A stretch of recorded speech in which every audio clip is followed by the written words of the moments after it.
Si on peut sauver l'effondrement de la biodiversité, je ne le crois pas, et je le crois aussi fermement. Alors? Je ne le crois pas parce que chaque année, par exemple, dans notre pays, en France, on s'accroît avec nos routes, notre industrie, nos logements. On dévore l'espace équivalent d'un département français tous les 10 ans en France. On n'a jamais autant consommé de pesticides. Tous les indicateurs sont au rouge. L'indice planète vivante du WWF démontre que depuis 1970, 30% de la biodiversité inventoriée a disparu. Les réserves halieutiques s'effondrent, la déforestation continue. Et au WWF, pourtant, on a créé un label formidable qui est le FSC, Forest Steward Council, qui mesure la traçabilité du bois. On a créé la même chose sur les réserves halieutiques, sur le poisson, Marine Steward Council, pour connaître la traçabilité du poisson.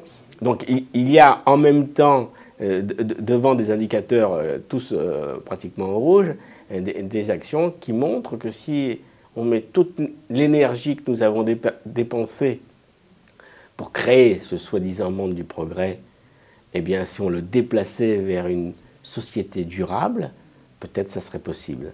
C'est possible parce qu'il faut qu'il y ait un réveil des consciences. Je dirais qu'il faut qu'il y ait une capillarité de la conscience pour simplement démontrer que le monde du vivant, nous devons être solidaires avec le monde du vivant. Aujourd'hui, nous sommes très éloignés, 50% des êtres humains sont urbains, donc on pense peut-être que l'oxygène, ça vient des climatiseurs, que la publicité démontre que la nature est belle dans les publicités.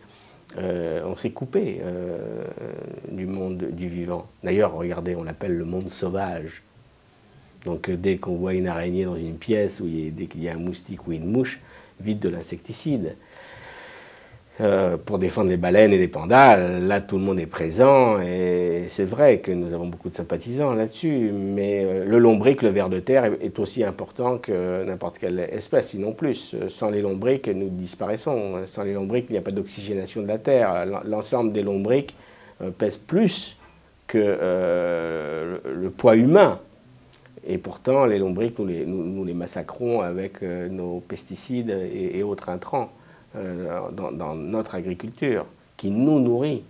Donc c'est pour cela qu'il faut beaucoup de technologie, beaucoup de science, mais aussi beaucoup de philosophie, beaucoup de réglementation. Il faudra une réglementation planétaire, il faudra plus qu'une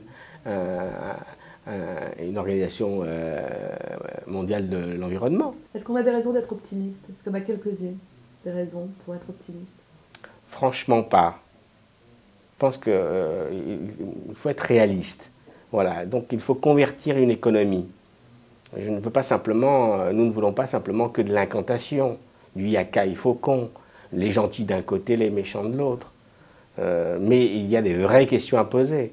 Quelle vie nous voulons vivre sur cette planète? Que voulons-nous proposer, non pas à nos arrière-petits-enfants, mais à nos enfants? Il y a aujourd'hui une hybridation des crises écologiques, économique, alimentaire. Il faut aussi qu'il y ait une hybridation des solidarités, une hybridation je dirais, des énergies qui vont nous permettre de passer d'une civilisation du jetable, dans laquelle nous sommes vautrés, à une civilisation du durable, vers laquelle il faut absolument aller. Changer le système des chasses d'eau.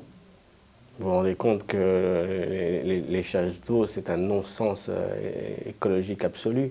C'est 8 à 12 litres à chaque fois qui s'échappent pour nettoyer nos besoins. Donc il y a des systèmes ou des toilettes sèches, où il y a des systèmes avec 1 litre ou 2 litres d'eau qu'il faut promouvoir, qu'il faut encore améliorer pour nous permettre d'évacuer nos besoins qui peuvent d'ailleurs servir en excellent engrais. Ça serait pas mal.